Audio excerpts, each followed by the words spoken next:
Micro ಫೈನಾನ್ಸ್ನಲ್ಲಿ ಸಾಲ ಪಡೆದು ದಲಿತ ಕುಟುಂಬವೊಂದು ಬೀದಿ ಪಾಲಾಗಿರುವಂತಹ ಘಟನೆ ದಾವಣಗೆರೆ ಜಿಲ್ಲೆಯ ಜಗಳೂರು ತಾಲೂಕಿನ ಗೊಲ್ಲರಹಟ್ಟಿ ಗ್ರಾಮದಲ್ಲಿ ನಡೆದಿದೆ. ಐಟಿಐ ಮೈಕ್ರೋ ಫೈನಾನ್ಸ್ನಲ್ಲಿ ವೆಂಕಟೇಶ್ ಅವರ ಕುಟುಂಬ 2023ರಲ್ಲಿ 7,50,000 ಗೃಹ ಸಾಲವನ್ನು ಪಡೆದಿತ್ತು.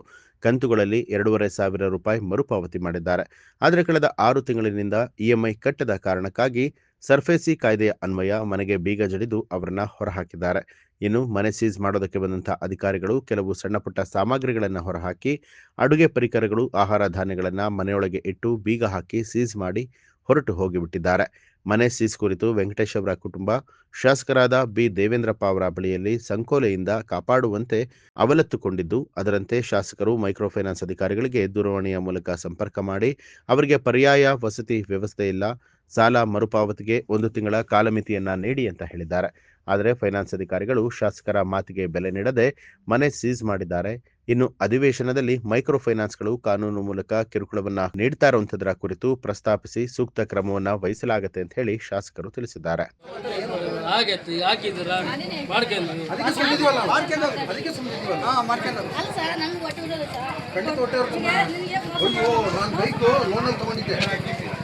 ನಾನು ನಿಯತ ಕಟ್ಟಿದಮ್ಮ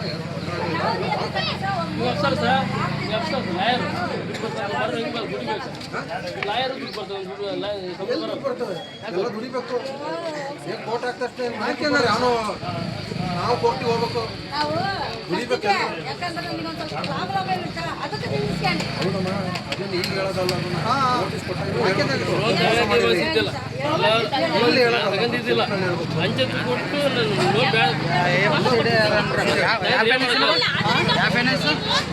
ಗೊತ್ತಪ್ಪ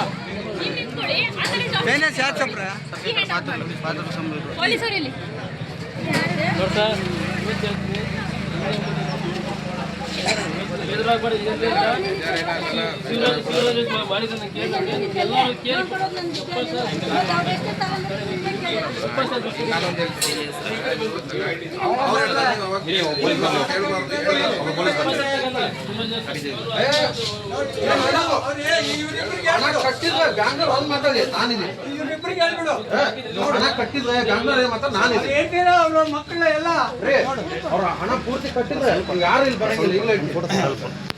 ನಾನು ಹೇಳಿದ್ದೀನಿ ಆಯ್ತಾ.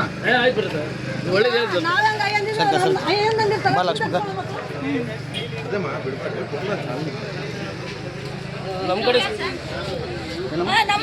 ಪಬ್ಲಿಕ್ ನಮ್ಮ ಅಣ್ಣ ತಮ್ಮ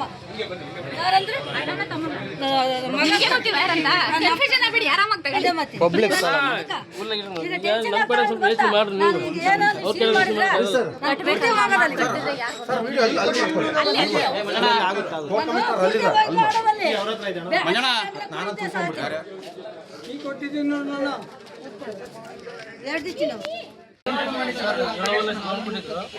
ಕಟ್ಟಿದ್ದೀನಿ.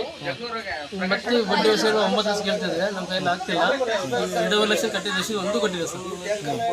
ಹಂಗಾಗಿ ನಾವು ಎಲ್ಲೂ ಅಂತ ಈಗ ಒಂದು ಬಾಕ್ಲಾಕಿದ್ದಾರೆ. ಈಗ ಏನಂತ ಕ್ರಮ ಇದು ಏನೋ ಸಾಲ ಕಟ್ಟಕ್ಕೆ ಮಾಡಿ ಈಗ 3 ವರ್ಷ ಆಗಿದೆ ಸರ್. 10 ವರ್ಷ ಮಾಡಿಸಿದ್ವಿ ಸರ್. ಒಂದು ಕಳಿಸ್ಯಾರ ಸರ್, ಹೋಗಿಲ್ಲ ಸರ್. ನ್ಯೂಸ್ ಅಲರ್ಟ್, ನಿಮ್ಮಿಂದ ನಿಮಗಾಗಿ.